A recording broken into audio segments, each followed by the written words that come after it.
तो हेलो मेरे यारो, ribbon on the demonic cult battlefield के अमेजिंग एपिसोड में आप सभी लोगों का स्वागत है। तो जैसा कि हम सभी लोगों ने लास्ट एपिसोड में देखा था कि जो जिन था वह उस जनरल गुआंग गोक के साथ लड़ते वक्त उसके द्वारा पकड़े हुए पैंथर को उसी के ऊपर रिलीज कर देता है, और वह पैंथर इस एपिसोड की शुरुआत में उसके ऊपर एक जोरदार पंजे को चलाता है, जिसे रोकने के लिए वह अपने एक हैंड से ही उसे ब्लॉक करके थोड़ा सा पीछे हटता है। और हम देखते हैं उसे थोड़ी सी परेशानी हो रही होती है उसे लड़ने में, बट जो वह पैंथर होता है वह पीछे हटा होता है। वह वापस से एक लॉन्ग जंप लेते हुए अपने मुंह को खोलते हुए सीधे इसकी ओर बढ़ने लगता है, और यह बंदा भी उससे लड़ने के लिए अपने एक हाथ में एनर्जी इकट्ठा कर रहा होता है। बट हम इसी बंदे के पीछे जिन को भी देखते हैं जो एक पोटली पकड़ कर लेकर आ रहा होता है, और अचानक इसके ऊपर उस पोटली के साथ-साथ कुछ रेत को भी छींट देता है। और हम देखते हैं उसे ऐसा करते हुए देख पहले तो वह उसे इग्नोर करता है, क्योंकि सामने से वह पैंथर जो था वह अपने बड़े से मुँह को खोलकर हमला कर चुका था। तो वह उस पैंथर से कि पहले लड़ने के लिए जाता है और कहता है कि एक ब्लैक पैंथर या मेरा कुछ भी नहीं बिगाड़ सकता, यहाँ कुछ भी सिचुएशन बदलने वाला नहीं है। बट वह तभी अचानक कुछ नोटिस करता है कि उसके कंधे पर कुछ स्नेक्स ने बाइट कर लिया है। उसे देखकर वह कहता है ये क्या? ये तो कलर्ड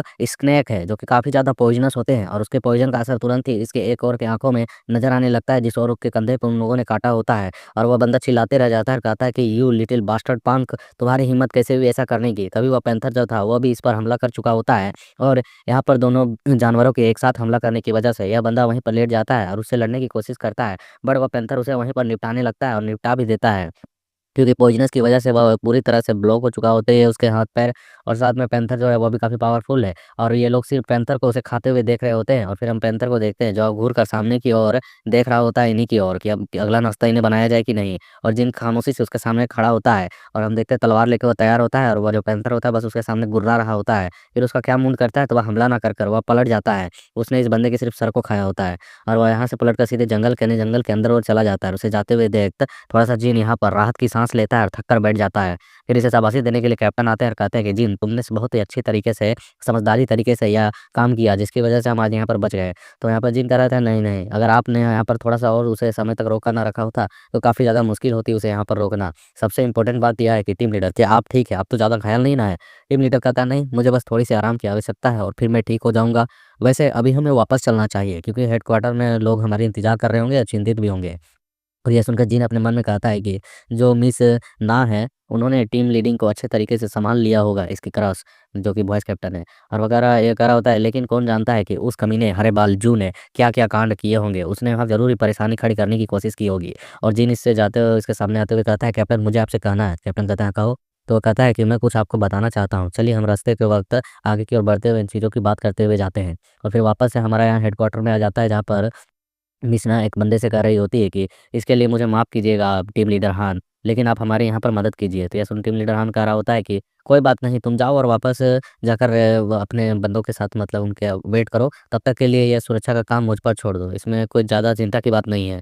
और हम देखते हैं इसे जाते हुए देख के मिसना अपने मन में कह रही होती है, मैंने फ़िलहाल तो जो गश्त लगाने की काम है इनको सौंप दिया है फर्स्ट टीम लीडर हान को, लेकिन हमें आगे बढ़ने के लिए अपने लोगों की तो आवश्यकता पड़ेगी ही, जल्द से जल्द बस वो वापस आ जाएँ। और हम देखते हैं यहाँ पर जो मिस चून होती है, वो कह रही होती है कि आखिरकार मुझे काफ़ी ज़्यादा खुशी हुई कि उन्होंने हमारी बात को अच्छे तरीके से मान लिया। मिशना कहती है, हाँ, वह एक अच्छा आदमी है, भले ही वह फर्स्ट टीम लीडर आलसी और पेटू और थोड़ा-सा भुक्कड़ है। तो ये सुनकर वह कहती है, क्या? आलसी, पेटू, भुक्कड़? लेकिन मैंने तो सुना है इनके बारे में, इनके किंगजे सेक्ट में इन्हें बहुत ही ज़्यादा टैलेंटेड व्यक्ति के तौर पर एक्सेप्ट किया गया है।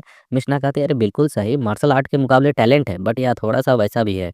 और फिर हम देखते हैं ये लोग अपने ही रास्ते पर उसी हेडक्वार्टर में घूम रहे होते हैं, चलते हुए जा रहे होते हैं, और ये कहती है कि कल मैं दूसरे टीम लीडर से मदद माँगूँगी कि वह गश्त का काम सँभाल लें और थोड़ा-सा हमें यहाँ पर समय दें। तो यह सुनकर चुन कहती है, लेकिन आपका दूसरे टीम लीडर का मतलब है कि वह ड्यान केंग उसका वही है ना? तो यह सुनकर वो कहती है, हाँ, हाँ, मुझे मालूम है। तुम्हें उससे मिलना थोड़ा-सा अजीब लगेगा, क्योंकि भाई ये लोग एक ही देश से बंधे हैं, बट अलग-अलग सेक्ट यहाँ पर चलता है, तो इनकी आपस में बनती नहीं, इसकी फैमिली की उसकी फैमिली से कुछ होगा गड़बड़-वड़बड़।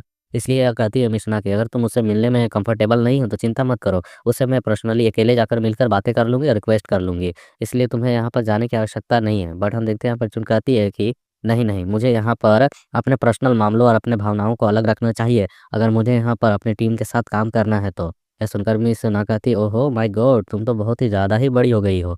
और फिर हम देखते हैं कि ये लोग रास्ते में जा रहे होते हैं, खाली रास्ता दिख रहा होता है, आवाज़ आ रही होती है हमारे हट्टे-कट्टे बे का, जो कह रहा होता है कि डंकिंग सेट के जो टीम लीडर है ना, वह सबसे ज़्यादा समझदार व्यक्ति मुझे लगते हैं। वह देखने में भले ही थोड़े से कठोर हों, लेकिन उनकी ये जो बुराई है वह नहीं की जा सकती है। वह एक ऐसे व्यक्ति है जिनकी प्रशंसा किए बिना कोई दूसरा व्यक्ति रह ही नहीं सकता है। वह ऐसे तलवार की तरह है जिसे कारीगर ने बहुत ही सुंदर तरीके से क्रिएट किया हो।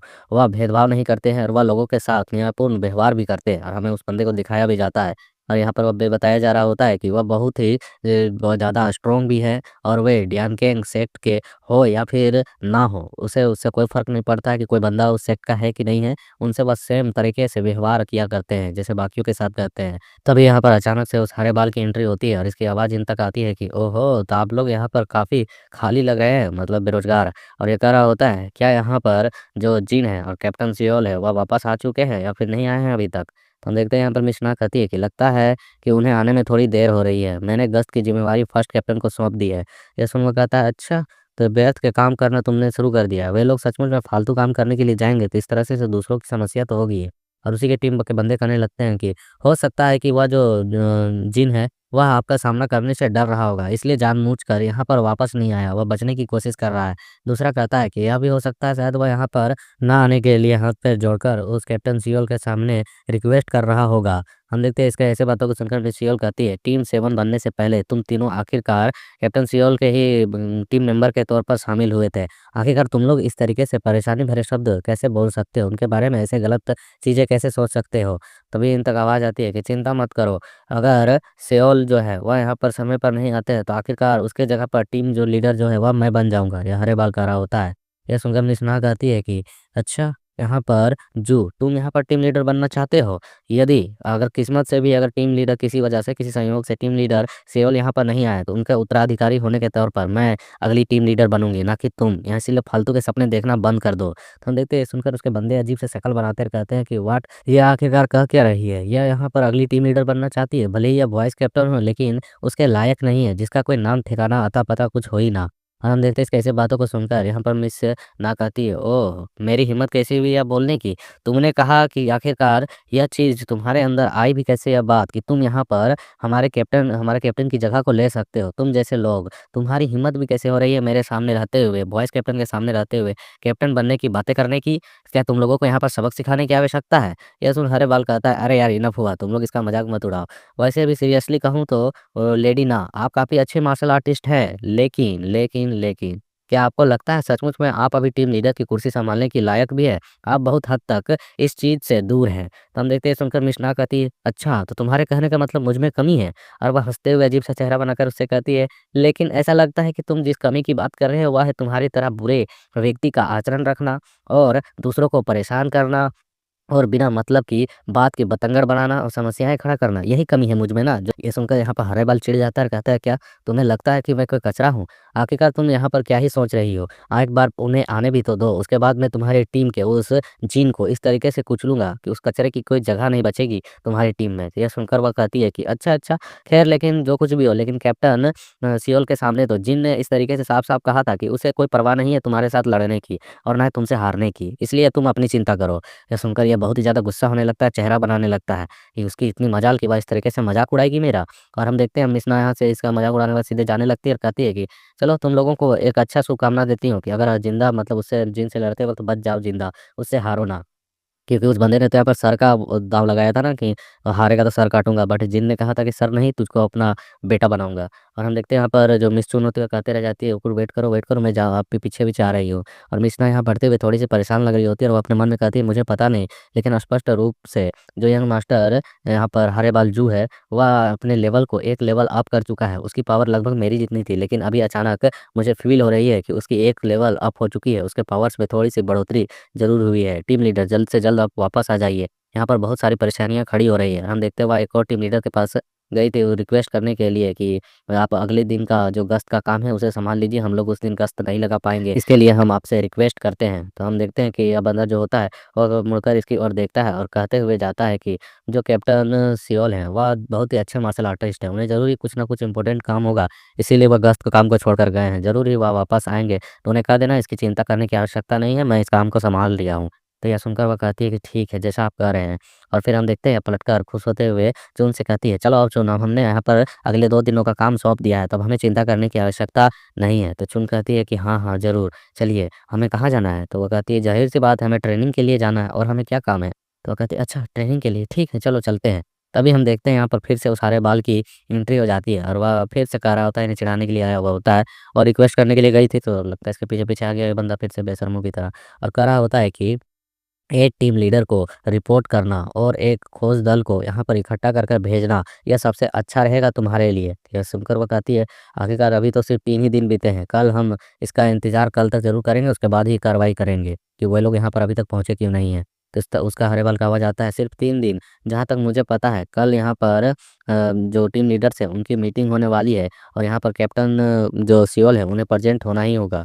ये सुनकर वो कहती है, आखिरकार कैप्टन्स को क्यों प्रेज़ेंट होगा? कौन-सी मीटिंग होने वाली है? इसके बारे में हमें नहीं मालूम है। तो वह कहता है कि ऐसा इसलिए है क्योंकि टीम लीडर माँ यहाँ पर सभी लोगों को एक राय देने वाले, एडवाइस देने वाले हैं। इसलिए सभी लोग कल टीम लीडर जितने भी हैं सब एक जगह पर इकट्ठा होंगे। ये सुन वह परेशान होते हुए कहती है कि व्हाट?